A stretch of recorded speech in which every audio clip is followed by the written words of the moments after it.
I'm Taimour Zaman, co-founder of 8 billion Acts of Innovation. Okay. Hi, Terry Stuart, Chief Innovation Officer for Deloitte Canada. Today, Disney announced that they want to go against Netflix in terms of content creation. It's a multi-trillion-dollar war to start. What's unique about all of this is, and something that we talked about at our session, was insurance companies. And how insurance companies that are not adopting artificial intelligence or digital transformation technologies are going to be shrinking dramatically because of something called autonomous car.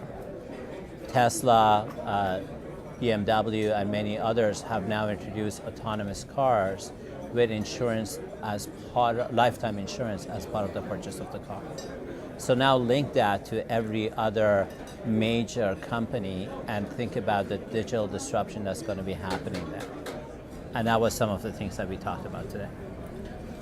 I think the program that Taimour has created is amazing. One of the things that we realized when Taimour came to us and said, "Hey, I'm thinking about this AI summit. Do you want to participate?" AI is very important to us, and we think it's very important to the economy.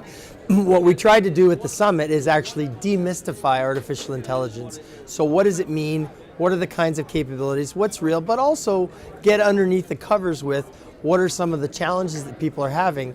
And we have everyone from chip manufacturers like Intel and NVIDIA to information providers like Thomson Reuters to data center creators all the way to software companies like SAP. And so they're trying to make all of this real and saying, you know, how do we actually take advantage of it, but actually do it in a constructive manner. So I love the rewriting the human story tagline, because that actually says it's not about the robots are coming and they're going to take over everything, but how do we actually change the dynamic and the narrative, and how do humans and artificial intelligence software work together? AI is going to have a lot of impact on jobs and skills. There are different schools of thought. One school of thought is AI is going to wipe out all the jobs that we've got and we're all going to be broken on the welfare line. We don't happen to believe that. We do think that there are three categories. There are jobs that are going to go away that can be purely automated.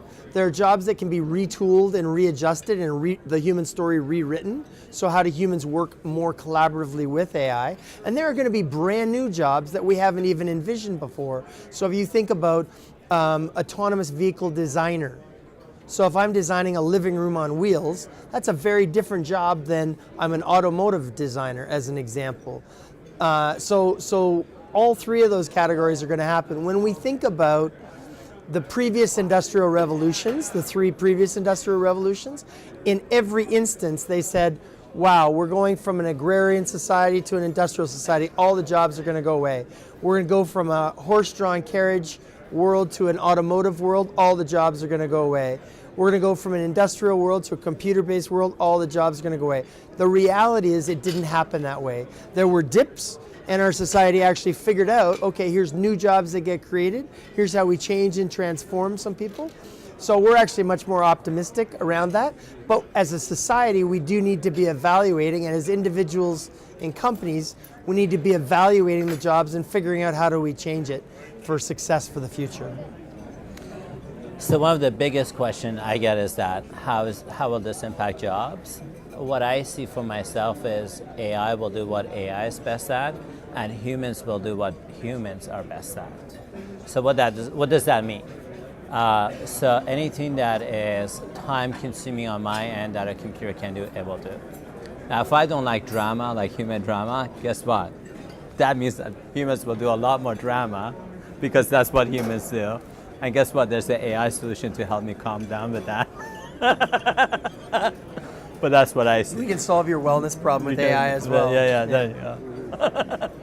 The future is very bright for Canada in the 4.0 disrupted world, but we need to be bold and take advantage of it. So there are many skills that Canadians are actually amazingly well positioned for. Artificial intelligence, we have some of the godfathers of artificial intelligence, Geoffrey Hinton, Joshua Bengio, Richard Sutton.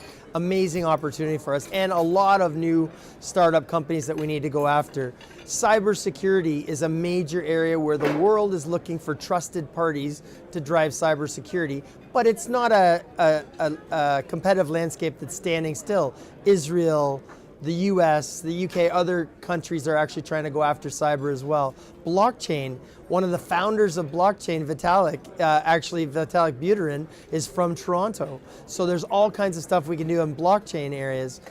Quantum computing is a little further out. We talked about it in the panel today. There was a great question around cyber and what does cyber and quantum really mean. Quantum is going to be a few years out, but Canada is investing some of the most of any country with the Quantum and Nanotechnology Center in Kitchener-Waterloo, and also the Perimeter Institute, as well as what D-Wave are doing out in Vancouver. So there are many technologies that Canadian organizations are really, really well positioned. What we have to do as a country is actually make sure that those organizations get the resources, they get the talent to grow, they're encouraged to stay in Canada while they grow globally. So I'm not saying just be insular inside our country, but it would be great to have some of those titans actually grow up and stay in Canada.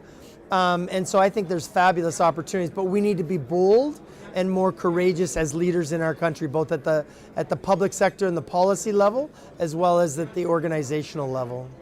This is my first time at DCD. I think there's great value for this, for convening different types of parties. It started as a bit of a data center conference, is my understanding, but now it's gotten much broader in terms of the impact of IT and the impact of new technology, new business solutions.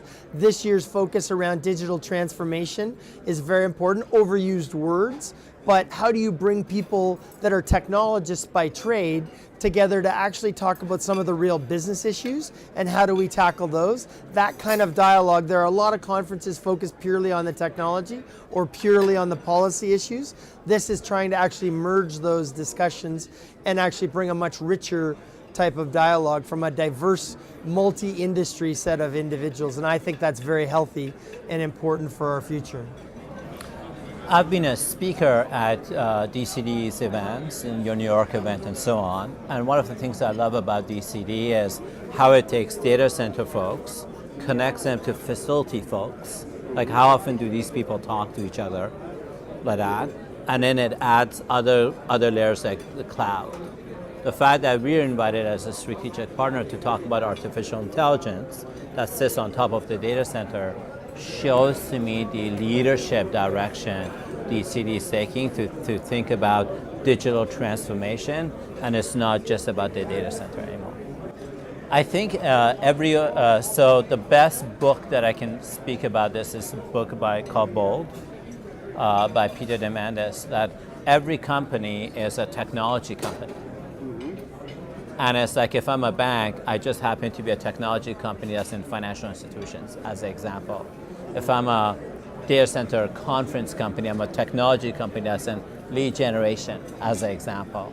And a lot of businesses haven't gone over that gap, haven't bridged that gap, that I need to be a technology company first before I'm something else.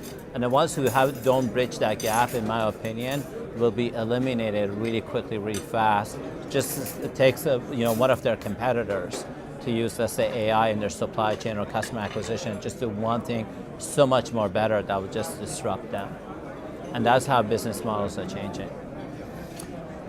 I think the other side of business model change is the technologies, and we've seen this over decades, but technologies are enabling fundamentally new business models. So if you look at the classic examples of disruptors today, Airbnb, Uber, etc., they didn't really patent any new technology per se. Ultimately what they did is they looked at a supply chain and said there's a gap in the efficiency, there's a gap in customer delivery of the kinds of services, and if we apply technology in an intelligent way, specifically often enabled by AI, then we can deliver a different service and fundamentally disrupt the supply chain.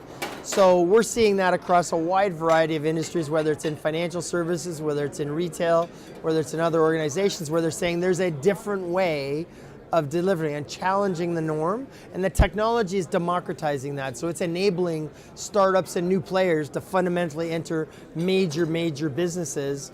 If you take Airbnb, they're valued at more than Hilton Hotels or Hyatt, and yet they own no buildings.